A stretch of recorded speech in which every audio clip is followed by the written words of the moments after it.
Dubai के लोग कहते हैं कि जो भारत के प्याज का टेस्ट है वो दुनिया में किसी और जगह के प्याज का टेस्ट नहीं है।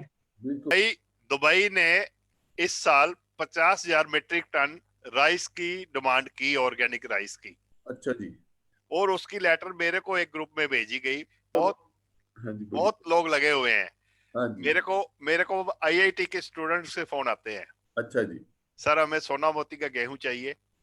क्योंकि जितनी किसानों की इनकम बढ़ती है मार्केट में बिजनेस भी उतना ही बढ़ता है। सब कुछ किसानों पर ही निर्भर है। खाना नहीं मिले तो मैं डिनर में अपना मोबाइल नहीं खा सकता हूँ या अपना लैपटॉप डिनर के लिए नहीं खा सकता हूँ।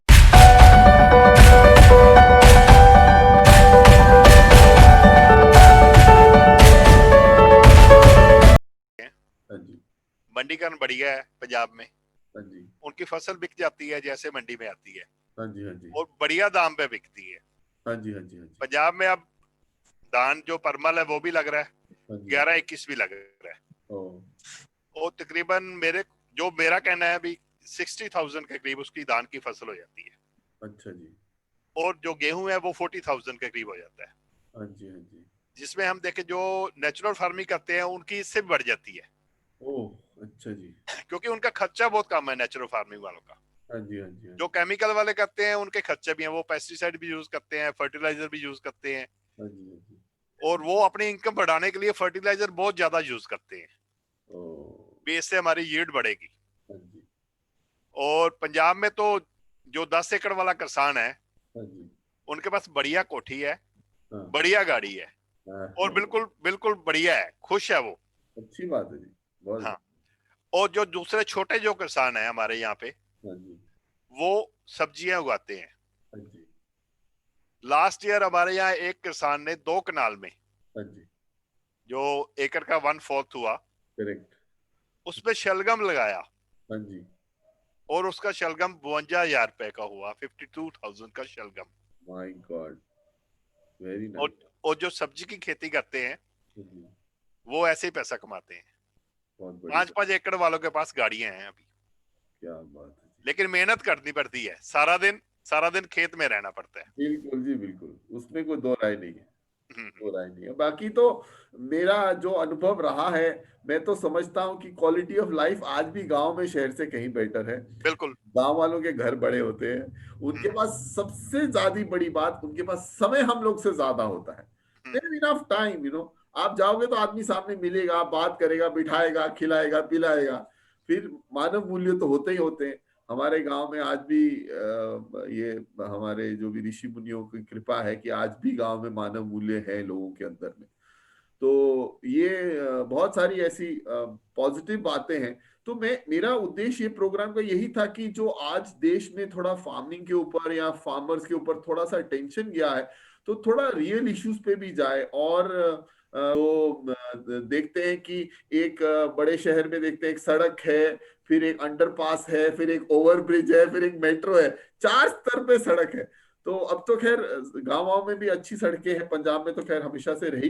पर जब हम कहीं ऐसे ग्रामीण क्षेत्रों में होते हैं, देखते हैं कि एक सड़क भी नहीं है, यहाँ एक भी सड़क नहीं है, वहां 4 लेवल पे है, तो फिर थोड़ा सा दिल में आता है कि भाई कहीं तो थोड़ा तो बैलेंस होना चाहिए। तो ये जो अटेंशन इस समय पूरे देश की है फार्मिंग के ऊपर या फार्मर्स के ऊपर, मैं आई रियली वांट कि इससे कुछ पॉजिटिव आउटकम्स आए। अभी दीपक भाई भी, आप you want to share something on this, Deepak, on this subject that we were discussing. हाँ जी भैया, मैं एक बात आज दिन में भी शेयर कर रहा था वरिंदर जी से हाँ। कि जैसे सब्जी की बात कर रहे थे, कई बार फसल इतना ज्यादा होता है हाँ जी। कि जो मार्केट है वो डिमांड सप्लाई के नियम पे काम करता है। हाँ हाँ फसल की फसल इतना ज्यादा होता है कि मार्केट में रेट बहुत ज्यादा कम गिर जाता है। जैसे हाँ आजकल जो गोभी का हो रहा है, गोभी की फसल इतनी ज्यादा हुई, हाँ। इतने ज्यादा किसानों ने उगाई कि उसका मंडी में 1.5 रुपए किलो, 2 रुपए किलो में बिक रहा है वो। ओहो, अच्छा। तो ये एक एग्जाम्पल ही है, गोभी फसल कोई भी हो सकती है, टमाटर के साथ भी कई बार ऐसा होता है, प्याज के साथ भी ऐसा होता है। हाँ तो एक कोई किसान अगर कोई फसल उगाना चाहे हाँ जी। तो उसके पास कोई ऐसा जरिया हो, वो देख सके कि ये फसल जो है वो कितने प्रपोर्शन में बीजी जा रही है इस साल, करेक्ट करेक्ट। ता, ताकि वो देख सके इतने लोग किसान तो पहले ही ये फसल लगा चुके हैं, मैं कोई और लगा लूं, कहीं ये फसल की ज्यादा आ जाएगी तो रेट गिर जाएगा इसका। गिर जाएंगे। तो कुछ ऐसा। आपने बिल्कुल सही बात बोली। इनफैक्ट ये मेरे भी दिमाग में कॉन्शियसनेस में कहीं चल रहा था कि हमारे देश में आज भी in spite of all technology, satellite सब होने के बावजूद ये कहीं कुछ क्रॉप प्लानिंग नहीं है। मेरे तो समझ में नहीं आता कि है। अगर पंजाब में ही नहीं है तो आई एम नॉट श्योर कि किसी और स्टेट में इस तरह पे क्रॉप प्लानिंग हो रही है। और हो रही है तो वो कहीं इफेक्टिव नहीं है मेरे ख्याल से, क्योंकि बार बार ऐसा होता है कि एक फसल एक टाइम पे ओवर सप्लाई हो जाती है। प्याज नागपुर में सड़ रहे हैं और एक टाइम पे प्याज मिल नहीं रहे और हमको टर्की से इंपोर्ट करने पड़ रहे हैं। तो ये समय समय पर सुनने को मिलता जाता है। तो वीरेंद्र जी, आप कुछ इस बारे में कुछ बताना चाहेंगे? आज दीपक जी से बात हो रही थी इस बारे में, हाँ जी। तो मैं बोल रहा था गवर्नमेंट को ये सेटल करना चाहिए भी इस एरिया में ये फसल होगी और दूसरे एरिया में ये फसल होगी। Correct correct correct. हाँ, नहीं तो फार्मर तो कहता है भी मैंने धान लगाना है, गेहूं लगाना है, जो आसान है वो लगाता है। जो सब्जी का सिस्टम है, सब्जी भी लोग एक बार जब बढ़िया रेट मिलते हैं एक साल, तो नेक्स्ट ईयर जो वो फसल होती है ना वो बम्पर हो जाती है। सारे किसान कहते हैं गोभी उसने तो गोभी में 1.5 लाख रुपया पर एकड़ कमाया, अच्छा। मैं पीछे रह गया, अब अगले साल मैं भी गोभी लगाऊंगा। उसमें क्या होता है, गोभी जब मंडी में जाती है, जब उसका भाव 1.5 रुपए किलो हो जाता है, तो जो हमारे आड़ती हैं सब्जी मंडी वाले, वो क्या करते हैं, वो गोभी 1.5 रुपए किलो उठाते हैं, उनके पास अपनी गाड़ियां हैं। वो जैसे जलालाबाद की बात करता हूँ, मैं भी लास्ट 3-4 साल पहले मैं भी गोभी की बिजाई करता था, 5-6 एकड़ लगाता था। जब 2 रुपए 3 रुपए किलो हो जाती थी ना, तो वो हमारे से सारी परचेज करता था और बीकानेर भेज देता था। अच्छा। जयपुर तक भेजता था। My God. 2 रुपए लेता था, वह 12 रुपए बिकती है। हमारे से तो 2 रुपए ले ली, उसका 4 रुपए खर्चा आया ऊपर, उसको 6 रुपए में पड़ी, उसने 12 रुपए बेच दी। तो ये सिस्टम किसान नहीं कर सकता। सही बात है, क्योंकि किसान के पास इतना पैसा भी नहीं है, इतना टाइम भी नहीं है। सही बात। क्योंकि उसने जाके फिर अपना खेत देखना होता है, शाम को जाके फिर कटाई करनी है उसकी। सही बात है। नहीं, कहीं कहीं इसमें कुछ गड़बड़ तो है। देखिए, जो वर्तमान सिस्टम है उसको वेदर इस लॉ से वो ठीक होता है या उसका ठीक करने का क्या तरीका हो सकता है। क्योंकि मैं आपको एक व्यक्तिगत उदाहरण दूंगा। हम इसका मतलब ये नहीं कि हम किसी की संपत्ति से वो कर रहे हैं। तो मैं हिसार में था, हरियाणा में, उधर कई हफ्ते रुकना पड़ा मुझे, ये हमारे जो काम है उसके चलते। तो वहां पर मेरा अक्सर आदत है, सुबह मॉर्निंग में जॉगिंग वॉकिंग के लिए जाता ही हूँ। तो जिस क्षेत्र में, जिस कॉलोनी में मैं रुका था, उधर आसपास में जो अच्छी खुली सड़कें थी वहां मैं चले जाता था वॉकिंग के लिए। तो मैंने उधर देखा कि बहुत बड़ी बड़ी कोठियां, एक शानदार, देवीलाल जी के वंश के लोगों की भी है। और मैंने तो इतनी बड़ी कोठियां तो शायद दिल्ली में अच्छी से अच्छी कॉलोनीज में नहीं देखी, जोर बाग हो या जो भी है, हाँ, जहाँ पे बहुत पूंजीपति लोग रहते हैं। तो अभी तो बड़े शहरों के लोग यही देख के उनका दिल मचल रहा है कि लोग पिज्जा क्यों खा रहा है पंजाब का फार्मर, या वो एसयूवी में क्यों आ रहा है। मैं बताऊं, हिसार की वो कोठियां देख लेना, तो जो बड़े बड़े पूंजीपति है ना, उनका भी दिल वो हो जाए कि भाई ये लोग के पास हमसे भी बड़ी कोठियां। और कुछ दीपक भाई, आप is there anything in your mind you would like to share? जी भैया, मैं एक चीज और मिस करता हूँ कि हमारे आसपास कुछ शहर ऐसे हैं जहाँ बड़े जिम्मेदार हैं जिनके पास 60-60, 70-70 एकड़, 100-100 एकड़ जमीन है। तो उनकी जो नई पीढ़ी है, जो उनके बच्चे एजुकेटेड हैं, ग्रेजुएट्स हैं, पोस्ट ग्रेजुएट्स हैं, पर उनके बच्चों में मैंने एग्रीकल्चर को लेकर जील कम देखी है। और वो चाहे तो 10-15 एकड़ में नया एक्सपेरिमेंट कर सकते हैं, कुछ फलों के बाग लगा सकते हैं या कुछ भी नया एक्सपेरिमेंट कर सकते हैं इनकम में और ज्यादा इजाफा करने के लिए। और मैं देखता हूं कि उनका एग्रीकल्चर में फोकस कम है, या मुझे लगता है कि कुछ ऐसा प्रयास होने चाहिए कि यंग फार्मर्स नाम से कुछ ऐसा मूवमेंट चले कि ऐसे लोगों को जोड़ा जाए कि जो रिस्क लेने की कैपेसिटी रखता है, 10-15 एकड़ को कन्वर्ट करके कुछ नया उगाने की कैपेसिटी रखता है। करेक्ट। तो उससे भी एक नया रेवोल्यूशन आएगा, क्योंकि देखिए अगर कुछ नया करना है उसके लिए लेबर भी ज्यादा चाहिए होगी, मेहनत ज्यादा चाहिए होगी, तो उससे और ज्यादा लोगों को काम मिल सकेगा। तो मेरे ख्याल से ऐसा होगा, और वो बाकी लोगों के लिए रोल मॉडल्स बन सकेंगे। तो मुझे तो लगता है कि जैसे मेरी वीरेंद्र मोहन जी से बात हो रही थी दिन में, तो वो कह रहे थे कि फॉरेन में जितनी ज्यादा नेचुरल फार्मिंग की या ऑर्गेनिक फार्मिंग की डिमांड है, अगर एक सिंगल ऑर्डर भी हमारे पास आता है तो हम इंडिया उस सिंगल ऑर्डर को भी पूरा करने में कई बार नाकाम हो जाता ओह, है। हाँ, अच्छा। इतनी ज्यादा डिमांड है। उसके बाद मैंने कुछ वीडियो सुनी कि दुबई के लोग कहते हैं कि जो भारत के प्याज का टेस्ट है वो दुनिया में किसी और जगह के प्याज का टेस्ट नहीं है। बिल्कुल बिल्कुल, मैं तो तो इससे सहमत हूँ। वो टर्की के प्याज दिल्ली में आए थे, वो देखने में ही काफी भद्दे दिखते थे। आप खाना तो बहुत दूर की बात है, हमने बोला नहीं खाएंगे, ये छोड़ दो यार ये प्याज। वो मीठा मीठा था वो प्याज, वो बड़ा बड़ा साइज का और मीठा था बिल्कुल। हाँ, देखने में ही वो विचित्र था। आप। दुबई दुबई ने इस साल 50,000 मीट्रिक टन राइस की डिमांड की, ऑर्गेनिक राइस की। अच्छा जी। और उसकी लेटर मेरे को एक ग्रुप में भेजी गई, नागपाल जी आप ये राइस का अरेंज करके दो, आप राइस हब में बैठे हो। हाँ, तो मैंने बोला 500-700 क्विंटल तो मिल सकता है, हाँ, लेकिन 50,000 मीट्रिक टन नहीं मिल सकता।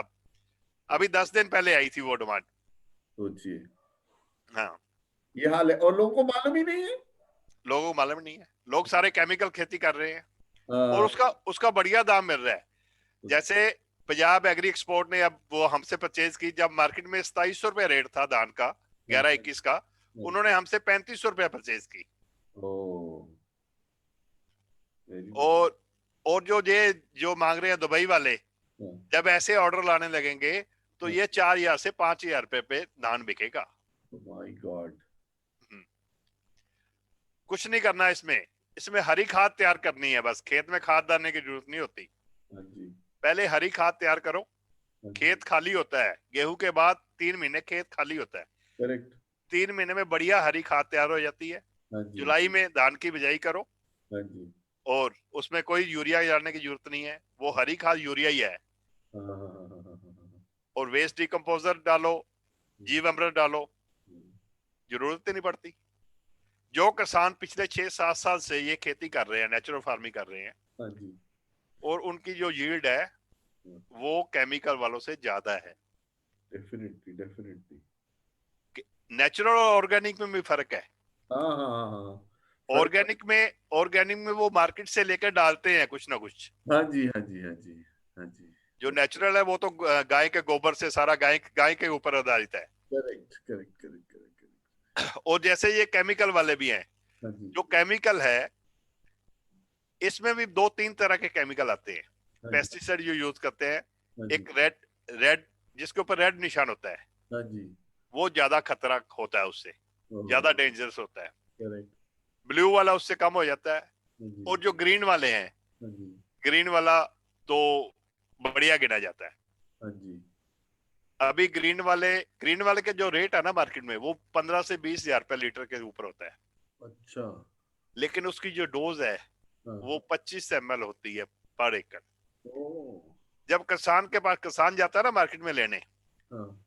तो वो देखता है भी ये ग्रीन वाला तो 17,000 रुपए लीटर है, नहीं जी नहीं, मैं ये नहीं लूंगा जी, ये 17,000 लीटर वाला नहीं लूंगा। ये नहीं सोचता भी वो 1,000 रुपए लीटर वाला लेके जा रहा है, उसकी डोज जो है 400 ml है पर एकड़। 400 रुपया 1 एकड़ का खर्चा हुआ। जो 17,000 वाली है उसकी डोज 25 ml है पर एकड़, खर्चा उसका भी उतना ही है। हाँ, उतना ही पड़ रहा है। लेकिन वो रेट रेट सुन के वो डर जाता है। पड़ जाता है। कैलकुलेशन करनी नहीं आती ना फार्मर को, वो हाँ। कैलकुलेशन नहीं करता, करेक्ट। लेकिन वो डर जाता है जब। हाँ जी। जी, हाँ, बोलिए बोलिए। अब पंजाब में पिछले 5-6 साल से हाँ जी, ग्रेनुअल जो आ रहे हैं पेस्टिसाइड, हाँ जी। जो सीधा जमीन में फेंकते हैं, हाँ, हाँ, हाँ, वो बहुत ज्यादा डर रहे हैं। लोग कहते हैं अभी स्प्रे का खर्चा होता है। हाँ, हाँ, हाँ, वो जो ग्रेनुअल डालते हैं हाँ, उसमें जितने भी हमारे मित्र कीड़े हैं हाँ, हाँ, हाँ। वो सारे खत्म हो रहे हैं। ओ। अब खेत में मित्र कीड़ा नहीं रह गया, केंचुआ नजर नहीं आता कहीं भी। माय जो हम नेचुरल खेती कर रहे हैं, जो फार्मर कर रहे हैं, उनके खेतों में अभी केंचुए नजर आने स्टार्ट हो गए। क्या बात, बहुत बढ़िया। केंचुआ तो तोहफा है फार्मर के लिए। 100%, वो 100%। तो वो तो गुडाई अपने आप कर देता है। हाँ, मिट्टी की उर्वरता बढ़ाता है तो। हम्म। सही बात है, सही बात। दूसरी बात ये भी है कि कहीं ना कहीं मुझे लगता है कि हमको जो खेती और किसान जो है उसकी उसके काम के बारे में एक लोगों के बीच, एक समाज के अंदर और एक व्यवहारिक स्तर पे भी एक आत्मसम्मान का एक भाव जगाना पड़ेगा, है ना। जैसे कि मतलब ये जब हम सोच सुनते हैं कि भाई किसान एसयूवी पे क्यों आए, तो ये थिंकिंग ही बहुत ही हमको विचित्र लगती है कि क्यों आप चाहते हैं या क्यों आप सोचते हैं कि किसान जो है वो गंदे कचैले कपड़े में ही होना चाहिए, ऐसा ही होना चाहिए। तो एक इसको एक सम्मानजनक स्थान देना, वो मेरे ख्याल से इट इज वेरी इंपॉर्टेंट, ताकि एक सेंस ऑफ सेल्फ रिस्पेक्ट होए। और जैसे अभी दीपक भाई ने बोला कि जो युवक हैं, जो अच्छे बड़े किसानों के भी बेटे हैं, जो उनकी अगली पीढ़ी है, वो उसको उस तरीके से उसके अंदर वो जील और इंथुजियाज्म आए खेती किसानी के प्रति उनकी। तो ये काम भी कहीं करना, ये तो खैर हम जैसे लोगों के लिए भी जरूरी है। ये तो किसान भाई करेंगे अपने स्तर पे, पर ये पूरे समाज को करना है, to bring a sense of self worth and self respect to farming. हाँ। और मैं आज बल्कि एक छोटा सा वीडियो देख रहा था, उसमें कोई बोलने वो जो ब्लॉगर थे वो बता रहे थे, बोले किसानों को मतलब इनाज अपने लिए अब पैदा करना चाहिए, दूसरों को देना ही नहीं चाहिए, सबको सबका अकल ठिकाने आ जाए, ऐसा उनका थिंकिंग था। तो मैं भी अब व्यक्तिगत स्तर पे सीरियसली समझता हूँ कि अगर हमको अपना भविष्य को सिक्योर करना है, तो अपनी खुद की जमीन होना बहुत जरूरी है, और आपको किस खेती आना आवश्यक है, एकदम जरूरी है। तो मैं ये आज जो वर्तमान परिस्थितियां चल रही है हमारे देश में, उसके चलते मैं और ज्यादा अपने आप को अग्रसर कर रहा हूँ कि किस तरीके से कि हम भी अभी एक बार की बात है कि हमने अपनी अर्धांगिनी को कहा कि हम भी एक खेत ले लेते हैं और हम भी खेती करेंगे।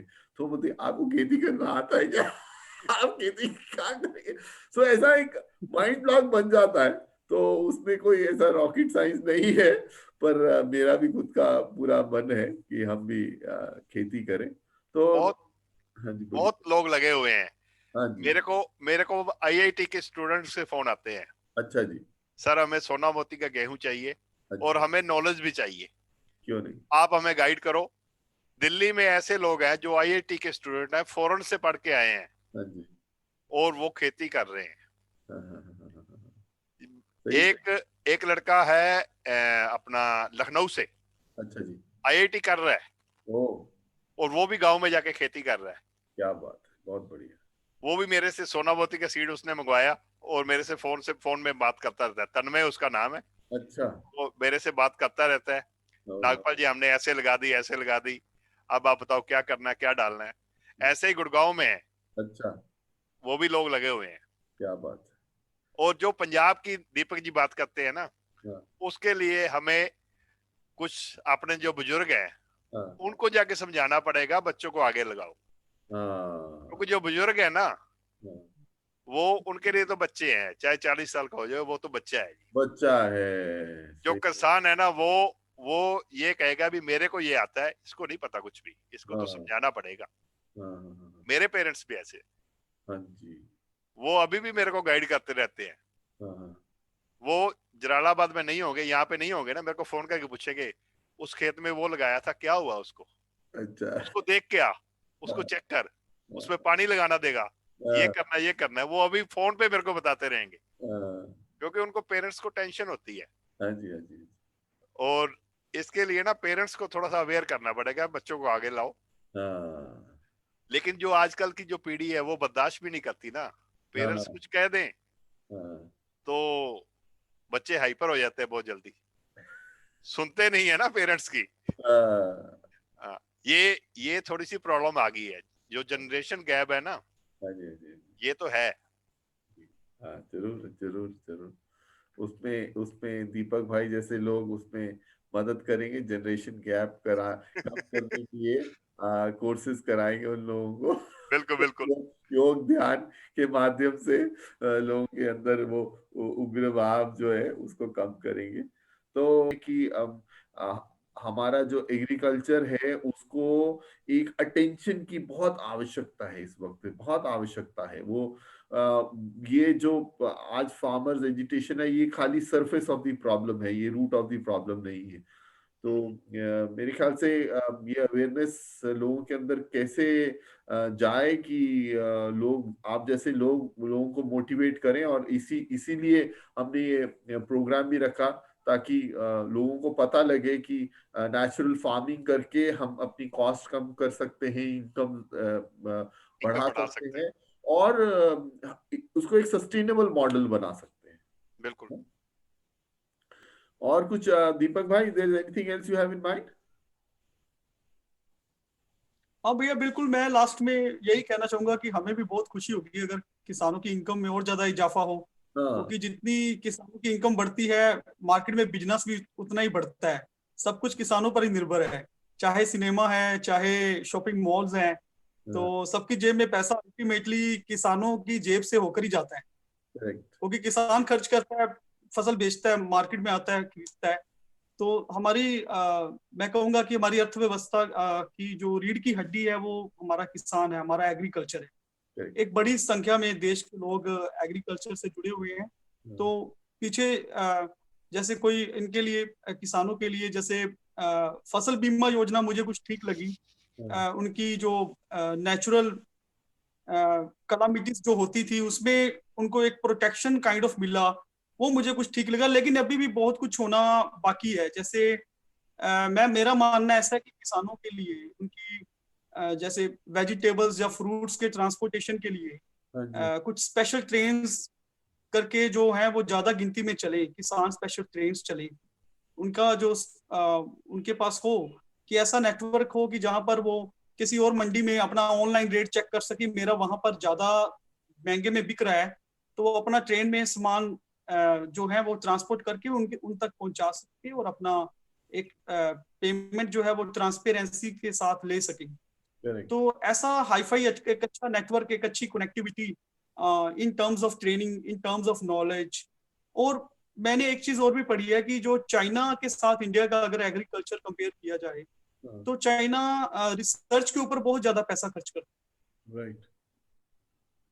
तो हमें भी जो है रिसर्च पर बजट बढ़ाना होगा। और यूनिवर्सिटीज अगर कुछ रिफॉर्म्स जो केमिकल फार्मिंग कर रहे हैं उनको और ज्यादा गाइड करके नेचुरल फार्मिंग की ओर लाएं। और जिस तरह से पंजाब एग्रो के बारे में वरिंदर मोहन नागपाल जी ने बताया, मुझे उनके प्रयास बहुत अच्छे लगे। हाँ कि जी। मेरे लिए ये बात नहीं थी हाँ जी। कि अगर ये मॉडल सक्सेसफुल होता है, गवर्नमेंट के थ्रू भी सक्सेसफुल हो रहा है ये नेचुरल फार्मिंग का मॉडल, हाँ जी। Then we can have bigger domain with it.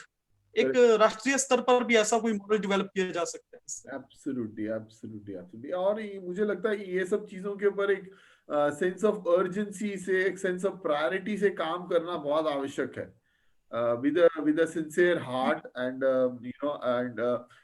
collective will of the whole country.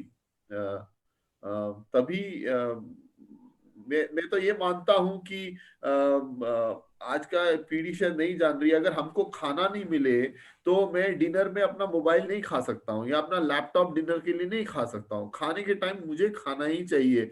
वो हम ये जो अपना ये सब चीज में अटके हुए हैं, मोबाइल फोन, लैपटॉप, या ये जो भी गैजेट्स में, I cannot have my gadgets for dinner. I मुझे रोटी ही चाहिए खाने के लिए।